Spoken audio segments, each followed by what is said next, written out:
Guys, पूरी दुनिया में चीन के कारण एक तरह से ताला लगा हुआ है। वहीं आप देखिए तो चीन में लो अर्थ ऑर्बिट वाला तियांगोंग स्पेस स्टेशन हो या फिर high altitude Sichuan Tibet rail line, सबका काम बहुत तेजी से आगे बढ़ रहा है। देखिए, इस वीडियो में हम बात तो करने वाले हैं सिचुआन तिब्बत रेलवे की, लेकिन उसकी स्ट्रेटेजिक इंपॉर्टेंस को समझने के लिए हमें ये पता होना चाहिए कि चाइना का एडमिनिस्ट्रेटिव सिस्टम काम कैसे करता है। अब चाइना को टोटल 34 एडमिनिस्ट्रेटिव यूनिट्स में डिवाइड किया गया है, जिसमें से 23 प्रोविंसेस, 4 म्यूनिसिपैलिटीज, 5 ऑटोनोमस रीजन और 2 स्पेशल एडमिनिस्ट्रेटिव रीजन्स हैं।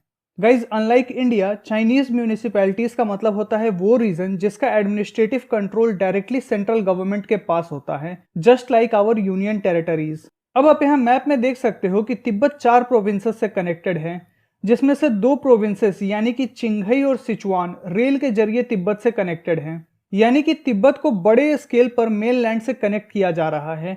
इसके पीछे का कारण हम आगे समझेंगे। तो तिब्बत को कनेक्ट करने वाली इन दोनों रेलवे लाइंस में से एक यानी कि सिचुआन तिब्बत रेलवे सिचुआन की कैपिटल चंगडू को तिब्बत के कैपिटल लहासा से कनेक्ट करेगा। अब इस कनेक्टिविटी से ये फायदा होगा कि चंगडू से लहासा की दूरी 48 आवर्स की जगह सिर्फ 13 आवर्स में कंप्लीट की जा सकेगी। और इसी सिचुआन तिब्बत रेलवे के एक सेक्शन यानी कि लहासा न्यांगची सेक्शन पर तिब्बत की पहली इलेक्ट्रिक ट्रेन चलाई जाएगी। अब यहाँ पर भारत के लिए चिंता की बात यह है कि न्यांगची वाला रीजन, जो कि आप मैप में देख सकते हो, अरुणाचल प्रदेश के काफी पास है। लास्ट ईयर नवंबर में चाइनीज प्रेसिडेंट शी जिनपिंग ने कहा था कि ये रेल लाइन बॉर्डर पर पेट्रोलिंग और सिक्योरिटी के लिए काफी इंपॉर्टेंट होगी। अब चाइनीज प्रेसिडेंट के इस स्टेटमेंट से ये बात तो क्लियर है कि ये रेल लाइन तिब्बत के लोगों की सुविधा से ज्यादा मिलिट्री एंड इंडस्ट्रियल पर्पस के लिए यूज की जाएगी। मिलिट्री तो समझ में आती है कि अगर कल को इंडिया और चाइना के बीच में सिचुएशन खराब होती है तो चीन बहुत आसानी से मेनलैंड चाइना से पहले से ज्यादा और जल्दी स्ट्रेटेजिक एसेट्स को अरुणाचल प्रदेश के बॉर्डर पर डिप्लॉय कर पाएगा। तो उसे काउंटर करने के लिए हमें भी अरुणाचल प्रदेश के बॉर्डर पर अपनी डिप्लॉयमेंट बढ़ानी होगी। मिलिट्री के अलावे इंडस्ट्रियल इसलिए क्योंकि ये लाइन चाइना के इकोनॉमिक और इंडस्ट्रियल डेवलपमेंट में एक बहुत बड़ा रोल प्ले करेगी। अब आप देखिए कि हम यहाँ पर 2 रीजन्स की बात कर रहे हैं, तिब्बत और सिचुआन। तिब्बत के पास natural resources like copper, lithium, gold, silver etcetera बहुत भारी मात्रा में मौजूद है। और सिचुआन चाइना का one of the most important industrial region है। यानी कि अब रेलवे की मदद से तिब्बत के नेचुरल रिसोर्सेस को ह्यूज क्वांटिटी में Sichuan and other mainland Chinese factory तक पहुंचाया जाएगा। और ऐसा करना तिब्बत के कल्चर एंड रिलीजन के सख्त खिलाफ है। खिलाफ क्यों है? क्योंकि तिब्बत में बुद्धिज्म फॉलो किया जाता है और बुद्धिज्म के अनुसार किसी भी इंसेक्ट या जीव को मारना पाप है। तो जब भी आप अर्थ के माइनिंग के लिए डिग करोगे तो उसमें बहुत सारे इंसेक्ट मारे जाएंगे। इसके साथ ही तिबेतियन कल्चर में यह भी माना जाता है कि माइनिंग की वजह से अर्थ की आत्मा को तकलीफ पहुंचती है। कहने का मतलब है कि माइनिंग तिबेतियन कल्चर एंड रिलीजन के हिसाब से प्रोहिबिटेड है। लेकिन चाइना को ना तो तिब्बत की लोगों की परवाह है और ना ही उनके कल्चर और रिलीजियस सेंटिमेंट की।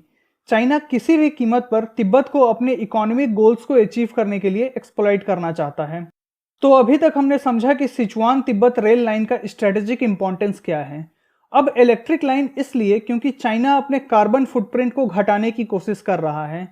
सितंबर 2020 में शुरू हुए 75th United nation general assembly की मीटिंग में चाइनीज प्रेसिडेंट शी जिनपिंग ने कहा था कि 2030 तक चाइना अपने कार्बन इमिशन के पीक पर पहुंचेगा और 2060 तक चाइना कार्बन न्यूट्रलिटी को अचीव कर लेगा।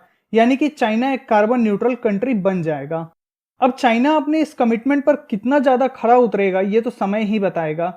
लेकिन एक बात तो तय है कि चाहे बात चाइना की हो या तिब्बत की, इसमें कभी भी तिब्बत के लोकल लोगों के हितों का ख्याल नहीं रखा जाता। तिब्बत चाइना के लिए बस एक रॉ मटेरियल का सप्लायर है और इंडिया एंड मेनलैंड चाइना के बीच में एक बफर स्टेट है, जिसे चाइना अपनी टेक्नोलॉजी और मशीनरीज के दम पर पूरी तरह से एक्सप्लॉइट करना चाहता है। देखिए, इंडियन गवर्नमेंट तिब्बत को डायरेक्टली सपोर्ट नहीं कर सकती क्योंकि इंडिया ने तिब्बत को as a part of China recognise किया है। क्योंकि सरकार की बहुत सारी मजबूरियां होती हैं, जैसे इंडस्ट्रीज के लिए raw material, international power position, खुद का डिस्प्यूटेड रीजन जैसे जम्मू एंड कश्मीर। लेकिन हम और आप तिब्बत के लोगों को सपोर्ट करने के लिए उनकी प्रॉब्लम्स को इंटरनेट और सोशल मीडिया के थ्रू ग्लोबल प्लेटफॉर्म्स पर रख सकते हैं। तो गाइज, आज की इस वीडियो में बस इतना ही। चाइनीज ऑक्यूपेशन ऑन तिब्बत के बारे में आप अपना ओपिनियन कमेंट सेक्शन में शेयर कर सकते हो।